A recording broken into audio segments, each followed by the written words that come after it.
ఇప్పుడు పీసీఓఎస్ బదులు పీఎంఓఎస్ అని వచ్చిందండి. అంటే పాలిసిస్టిక్ మెటబాలిక్ సిండ్రోమ్ అనేసి. సో, అంటే metabolic it is a group of metabolic disorders అనమాట. సో, మోస్ట్ కామన్‌గా దీనికి చాలామంది అడిగేది ఏమని అడుగుతా అంటే, మేడం నాకెందుకొచ్చింది? నాకే ఎందుకొచ్చింది అని అడుగుతారు. సో, దానికి నెంబర్ ఆఫ్ రీజన్స్ అనమాట. కొంతమందికి కొన్ని రీజన్స్ ఏముండొచ్చు అంటే, ఒకసారి కొంతమందికి జెనెటిక్‌గా వస్తాయన్నమాట. ఒకవేళ ఫ్యామిలీలో అట్లా ఏమన్నా ఉన్నా కూడా రావచ్చు. లేదా మనం తీసుకునే డైట్ మీద కూడా డిపెండ్ అవుతుందనమాట. అంటే ఎక్కువ జంక్ ఫుడ్ కానీ అట్లా ఉన్నప్పుడు ఎక్కువ జంక్ ఫుడ్ తీసుకున్నప్పుడు ఓవర్ వెయిట్ అనేది రావడం వలన చాలామందికి మనం పాలిసిస్టిక్ ఓవేరియన్ డిసీజ్ అనేది మనం ఇప్పుడు చూస్తున్నాము. సో, ఇప్పుడు మన ఓపీడీలో ఆల్మోస్ట్ 10 మెంబర్స్ చూస్తే ఆల్మోస్ట్ 7-8 మెంబర్స్‌కి ఈ పాలిసిస్టిక్ ఓవరీ అనేది మనం రెగ్యులర్‌గా చూస్తూ ఉంటాము.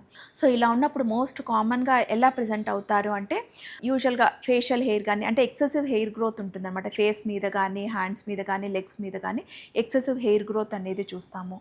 ఒబీస్ ఉంటారు, కొంచెం లావుగా అట్లా ఉంటారనమాట.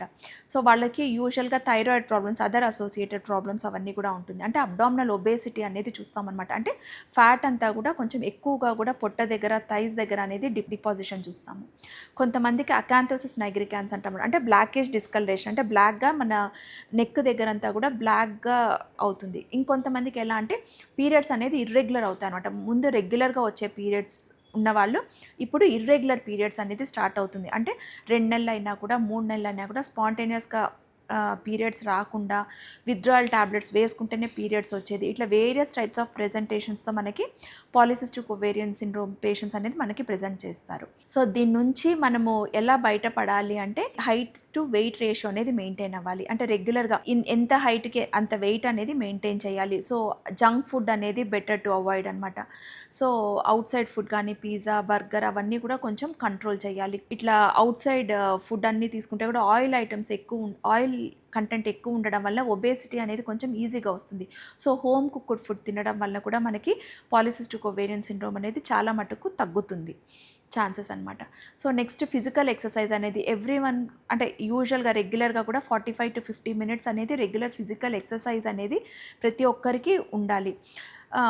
డైట్ కోక్స్ అనేసి ఇట్లా ఎరేటెడ్ డ్రింక్స్ ఉంటాయి కదండీ! అదన్నీ కూడా better to avoid. So, alcoholism కూడా it is one of the risk factor for polycystic ovarian syndrome. So, better to avoid alcoholism.